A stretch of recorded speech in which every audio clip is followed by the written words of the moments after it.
Hi, Mystery Recapped here. Today, I'm going to explain a German comedy film called Suck Me, Shakespeare. Spoilers ahead. Watch out and take care. Zeki Mueller is a felon serving prison time for robbing a bank. He attends an academic class in prison where the inmates are provided different levels of education. On evaluating Zeki's knowledge, the teacher discovers that he is dumber than a middle schooler. She thinks he should be locked away from society because of his general lack of knowledge. But against her wish, Zeki is being released that day. He walks out of the prison with a trashy phone and a few pennies to start his new life. But he is not worried at all. It turns out that he had stolen €1 million right before going to prison. His friend, Zeynep, takes him to the place where she has buried the money and gives him the coordinates of the exact spot. To Zeki's surprise, a school's gymnasium has been built over his money. He is distressed but determined to get the money back. In the following scene, a gangster bangs Zeki's head onto a table, asking for €2,000 worth of loan that he had borrowed before imprisonment. Zeki promises to get the money back in a few weeks, and in turn asks for accommodation. The gangster owns a strip club and allows him to crash in one of the display rooms.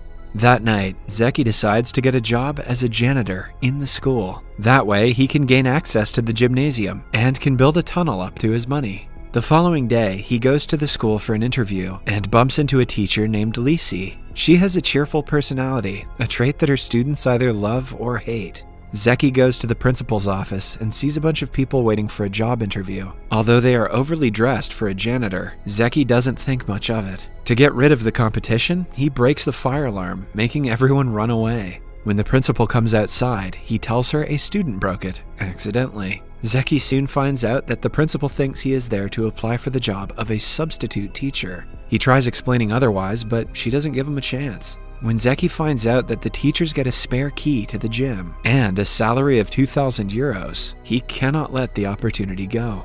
Now, the only problem is his academic qualifications that he needs to hand in the next day. Outside the school, Lisi is trying to stop a student who is smoking. Zeki helps her and asks her for a favor. He pretends to be interested in sharing the syllabus, but in reality wants to steal her academic certification to use it as his own. Later that day, they meet at her house and share an awkward conversation. When she is distracted, Zeki drugs her cup of tea and causes her to pass out. Taking the opportunity, he searches the entire house for her academic certification and tries to print it, but just as he's in a hurry, the printer refuses to work. So instead, Zeki transfers the file to a flash drive. Lisi's friend Caro arrives at home and is about to catch him in the act. Zeki makes it seem like he and Lisi are in bed together and covers up his plan. The following morning, they bump into each other at school, but Zeki doesn't acknowledge what happened yesterday. Lisi is bothered because, to her, they had gotten a bit too close than they should have. Zeki walks into the teacher's room right before a teacher is taken to the hospital. She has been so troubled by the students of her class, but now, in her place, Lisi is assigned to Class 10B. The students of the class are known as the Devils in Disguise. They play seemingly harmless pranks on the teachers and make their life a living hell. Suffice to say that Lisi is not too thrilled about the assignment. In his first class, Zeki orders the students to bring a VCD of their favorite movie every day for them to watch in his class. The one who chooses the best movie will get better grades. Zeki seems to be enjoying teaching, but the same cannot be said for Lisi. The students laugh at every word she says and do not cooperate. When she picks up chalk, a slimy substance sticks it to her fingers. Then, as she tries to wash it off, the faucet breaks. She realizes that the students had set up the prank and dries herself off with a towel, only to find out that it has been smothered with a black substance. Humiliated, she tries to leave, but the door handle has dog feces stuck to it. That was a pretty elaborate prank for a bunch of idiots. After being utterly defeated by the monsters, she requests the principal to let her share the responsibility with someone else. However, the principal asks her to leave if she cannot handle the pressure of being a teacher. That night, Zeki goes to the school's gym to start digging for his money. Meanwhile, at Lisi's home, her friend Caro fixes the printer that prints out Lisi's academic results. On looking up the details of the print, they figure out that it was done when Zeki was in the house and when Lisi was passed out. Lisi suspects him of using her diploma to get the job. She drives to the school and checks his files in the principal's office. After matching the results, she realizes that her suspicion is true. Minutes later, she bumps into Zeki and calls him out for using her diploma. He asks her to name her price, but Lisi doesn't want any money. All she wants is to get rid of her duty as 10B's teacher. The next day, they request the principal to swap their duties. Zeki steps into the classroom and comes across a male genital drawn on the boards. He tries to fetch something from the cupboard, but accidentally sets his hands on mouse traps. As he retreats, a slimy black substance drops on him, and the students burst out laughing. Still, he tries continuing the class, but is stuck to the chair in the process. The following day, Zeki arrives prepared with a paintball gun. Some students are outside skipping class and refusing to come even when asked. He hits them with the gun and gathers them all in the classroom. He only wants them to stay quiet for his period and doesn't care if they study or not. When Lisi arrives to ask for chalk, she sees a student crying. She tells Zeki about it, to which he asks the student to cry silently. Lisi realizes that he isn't teaching them anything and is getting paid for just sitting there. That night, Zeki is kicked out of the strip club because of accommodation difficulties. With nowhere to go, he ends up at Lisi's home. Lisi and Caro mistake him for an intruder, which he kind of is, and beat him up before realizing who he actually is. He stays the night at the house with Lisi, Caro, and Lisi's younger sister, Laura. The next morning, Zeki begs Lisi to let him stay at their house for 2 weeks. Initially, she doesn't want a fraud like him around them, but then she gets an idea. She agrees to let him stay, but only if he actually teaches 10B and doesn't just hang around with them. Desperate for a place, Zeki accepts the offer. To help him teach, she gives him the reading material and the syllabus. Caro also advises him to control the class's leaders, Daniel and Chantel. If the leaders respect him, the others will automatically follow. Zeki reads the details about the leaders and finds out they are micro-criminals. Later that day, Lisi and Zeki go to the strip club to get dinner. Lisi tells him that Daniel of Class B wants to be a drug dealer in the future, which is the primary reason why he is uninterested in studying. With this information, Zeki might be able to help the students, even though he is not in the least interested in doing so. That night, while digging through the gym, he finds a time capsule buried several years ago. On checking, he discovers Lisi's picture and a note inside. He laughs at her note, where she wishes she weren't so fat. Eventually, he falls asleep on his desk. In the morning, the students take advantage of his unconsciousness and give him a makeover. Lisi helps him in the toilet because he feels sick. The care she shows for him is unlike anything Zeki has ever experienced. He slowly but surely starts falling for her.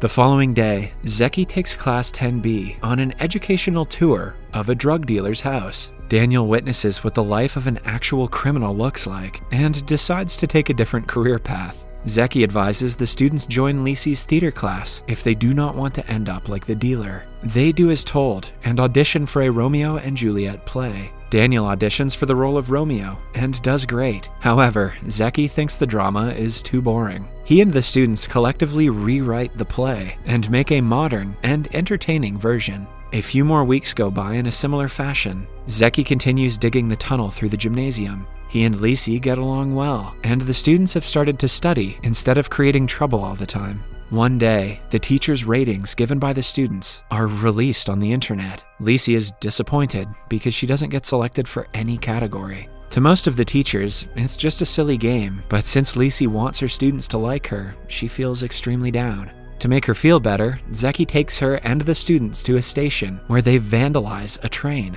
The students see the fun side of Lisi for the first time and start to respect her because she likes crime too. They have to run away after almost being caught by the police, but Lisi enjoys the night nonetheless. The next day, the students greet her in the hallway and politely agree to do everything she says. Then, they go on a field trip to a farm for a project. The children are playing around when they accidentally hit her with a sex hormone that makes her high. At the end of the day, Zeki has to carry her home and calm her hormones down. Her younger sister Laura is worried because the people from child services are going to be there any minute. If they see Lisi in such condition, they might reconsider letting Laura live with her. When Lisi wakes up a while later, she sees Zeki and Laura talking to the person from child services. Zeki pretends to be her caring boyfriend and kisses her as an act. Smooth, Zeki. After the official leaves, Lisi asks him what he wants in turn for the favor. To her surprise, he replies that he did it for Laura.